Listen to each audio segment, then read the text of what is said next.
Olá, seja muito bem-vindo mais uma vez. É muito bom estar em sua companhia. A partir de agora, você acompanha comigo as notícias do Brasil e do mundo. E como não podia deixar de ser, o principal assunto dessa edição são as eleições.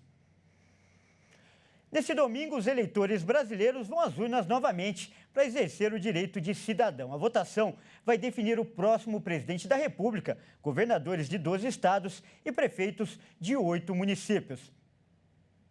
O atual presidente Jair Bolsonaro e o ex-presidente Luiz Inácio Lula da Silva disputam o cargo. Nesse segundo turno das eleições, também devem ser escolhidos governadores de 12 estados e prefeitos para 8 municípios.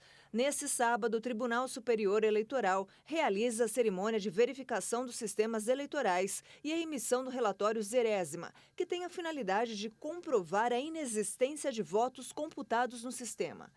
Também neste sábado, os mesários preparam as instituições de ensino para o dia da votação. O presidente do TSE, o ministro Alexandre de Moraes, agradeceu aos eleitores que votaram no primeiro turno e encorajou que todos voltem às urnas no segundo turno.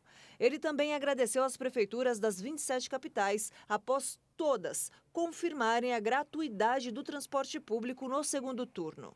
No domingo, em todo o país, as sessões eleitorais abrem às 8 horas da manhã e fecham às 5 horas da tarde, pelo horário de Brasília. É importante lembrar que o eleitor não deve levar para a urna o aparelho celular, máquina fotográfica, filmadora, equipamento de radiocomunicação ou qualquer outro dispositivo que possa comprometer o sigilo do voto. Os mesários podem reter os equipamentos enquanto o eleitor estiver votando. E atenção, o eleitor que estiver fora de seu município só pode votar se já tiver pedido o voto em trânsito. Quem não puder comparecer, é importante lembrar, precisa justificar a ausência. O eleitor que estiver fora do domicílio eleitoral, mas que solicitou voto em trânsito dentro do prazo estipulado pelo Tribunal Superior Eleitoral, pode votar normalmente no segundo turno das eleições, no local indicado à Justiça Eleitoral.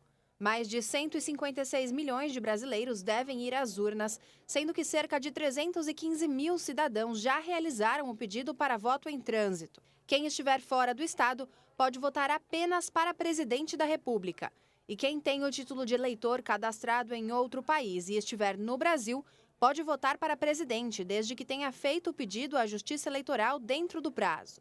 Quem não compareceu no primeiro turno pode votar no segundo turno normalmente. E quem não comparecer à votação no próximo dia 30 pode justificar a ausência pelo aplicativo e-Título ou enviar a justificativa pelo sistema Justifica ou por meio do envio do requerimento de justificativa eleitoral. Após as eleições, a justificativa deve ser feita na zona eleitoral competente.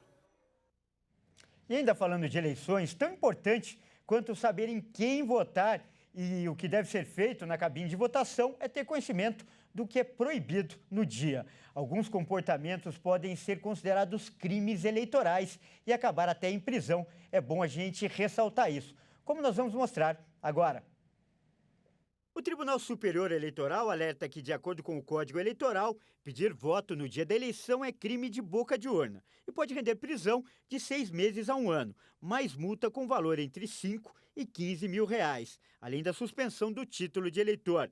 No primeiro turno das eleições, realizado em 2 de outubro, o Ministério da Justiça informou que foram apreendidos 137 mil reais e 352 pessoas foram presas pelos crimes de boca de urna, compra de votos e de violação do sigilo do voto. Ao todo, a pasta registrou 1.378 crimes eleitorais. A boca de urna é caracterizada pelo ato de convencer ou induzir um eleitor a votar em determinado candidato.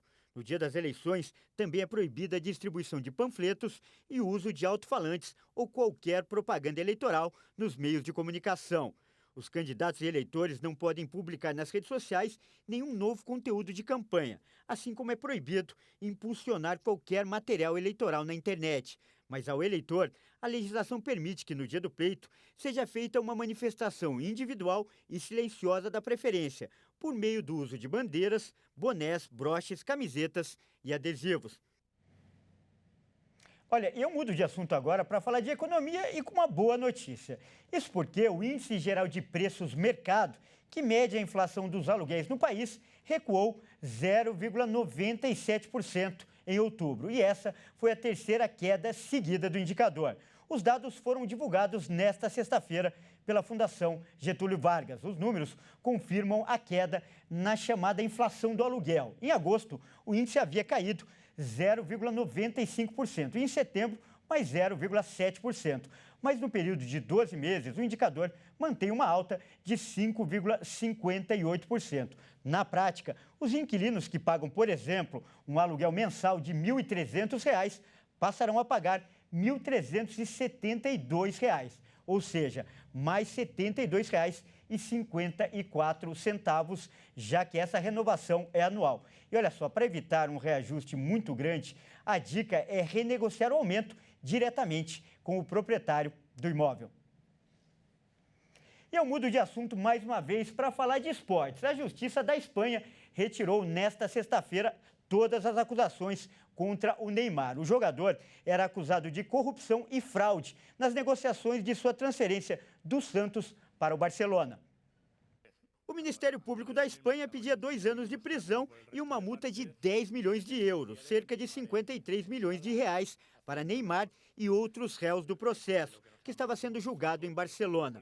A ação contra o jogador foi movida pela DIS, empresa que representava o atleta na época que ele foi vendido do Santos para o Barcelona em 2013. A acusação era de que o valor total da negociação foi disfarçado em outros contratos fictícios, para que a DIS recebesse um percentual menor do que tinha direito.